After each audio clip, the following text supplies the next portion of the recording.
আজকের এই ভিডিওতে আমরা রায়-মার্টিন প্রশ্নবিচিত্রা 2025 নবম শ্রেণীর ইতিহাস বিষয়ে যে তোমাদের তৃতীয় ইউনিট টেস্টের জন্য 2 নম্বর স্কুল রয়েছে Bardhaman municipal high school, page number হচ্ছে 421।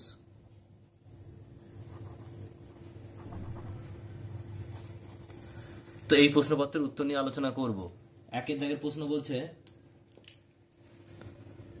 সঠিক উত্তরটি নির্বাচন করো। 1 ফ্রান্সকে ভ্রান্ত অর্থনীতি জাদুঘর বলেছেন Adam Smith. Option number D, রাষ্ট্রকে বাঁচাতে হলে রাজাকে মরতে হবে উক্তিটি করেন রোবস্পিয়ার। অপশন নাম্বার সি, জাতীয় রক্ষা বাহিনী নেতৃত্ব দেন এটা লাফায়েত।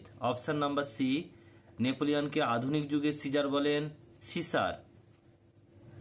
নেক্সট প্রশ্ন বলছে ক্যাম্পো ফর্মিও এর সন্ধি বলছে ক্যাম্পো ফর্মিও সন্ধি স্বাক্ষরিত হয়েছিল 1797 খ্রিস্টাব্দে সালে। বলছে অর্ডার্স ইন কাউন্সিল জারি হয়েছিল ইংল্যান্ডে। নেক্সট প্রশ্ন পার্লামেন্টের নির্দেশে ফ্রান্সের সিংহাসনে বসেন Louis Philippe. Red or lead স্লোগানটি কোন বিপ্লবের সঙ্গে সময় দেওয়া হয়? ফরাসি বিপ্লব। বলছে জোলভেরাইন শুল্ক সংঘ গঠিত হয়েছিল 1818 খ্রিস্টাব্দে। পৃথিবীর কর্মশালা বলা হয় যে দেশকে ইংল্যান্ডকে। উড়ন্ত মার্ক আবিষ্কার করেন জন কে। দাস ক্যাপিটাল গ্রন্থি প্রকাশিত হয় 1867 সালে। বলছে রুচিকরণ নীতি কার্যকর করেন এটা প্রথম নিকোলাস। বলছে রাশিয়ার সোশ্যাল ডেমোক্রেটিক ওয়ার্কার্স পার্টির মুখপত্র হলেন বলছে ইস্ক্রা। নতুন অর্থনীতি চালু করেন রুজভেল্ট। রোম বার্লিন অক্ষ চুক্তি স্বাক্ষরিত হয়েছিল 1936 সালে। পার্ল হারবার বন্দর আক্রমণ করেছিল জাপান। নেক্সট প্রশ্ন পরেরটা বলছে যে আন্তর্জাতিক শান্তির হলো কাপুরুষের স্বপ্ন উক্তি করেছেন কে? হিটলার। লিগ অব নেশনের সদর দপ্তর অবস্থিত কোথায়? জেনেভা। সম্মিলিত জাতিপুঞ্জে বর্তমান মহাসচিব হলেন কে? Antonio Guterres. এরপর হচ্ছে দেখো বিভাগ খ দুয়ের দাগের উপবিভাগ এ একেরটা ফরাসি পার্লামেন্টকে কি বলা হয়? বলছে স্টেটস।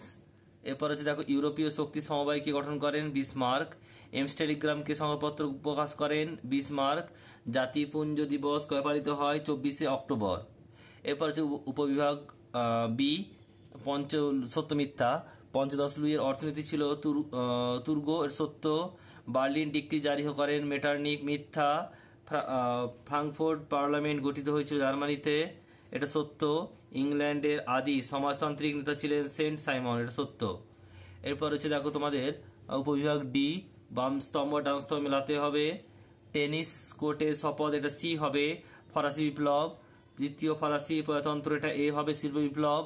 শ্রম বিভাজন নীতি এটা বি হবে রুশ বিপ্লব।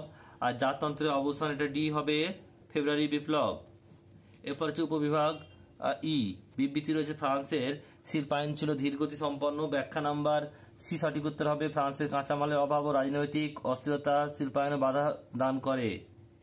এরপর বিবৃতি রয়েছে দুয়েরটা স্পেনের গৃহযুদ্ধে হিটলার ও মুসোলিনি জেনারেল ফ্র্যাঙ্কোকে সমর্থন করেছিল। সি সঠিক উত্তর হবে অপশন নাম্বার সি, ফ্রাঙ্কোকে সমর্থন করে একনায়কতন্ত্রী জোটের শক্তি বাড়াতে চেয়েছিল তারা। তিনেরটা বিবৃতি বলে দ্বিতীয় বিশ্বযুদ্ধের পর সোভিয়েত রাশিয়া ওয়ারস চুক্তি স্বাক্ষর করে এটা হবে এটা 2 হবে। অপশন নাম্বার বি সঠিক উত্তর হবে কমিউনিস্ট দেশগুলিকে জোটবদ্ধ করে পশ্চিমী আগ্রাসন রোধ করার জন্য। চারটা বলছে উগ্র জাতীয়তাবাদের সর্বদাই বলছে আন্তর্জাতিকবাদের পরিপন্থী এটা হচ্ছে ব্যাখ্যা নাম্বার এ হবে সঠিক উত্তর। সঠিক উত্তর হবে উগ্র জাতীয়তাবাদ সংকীর্ণ ও স্বার্থপর আদর্শে বিশ্বাসী।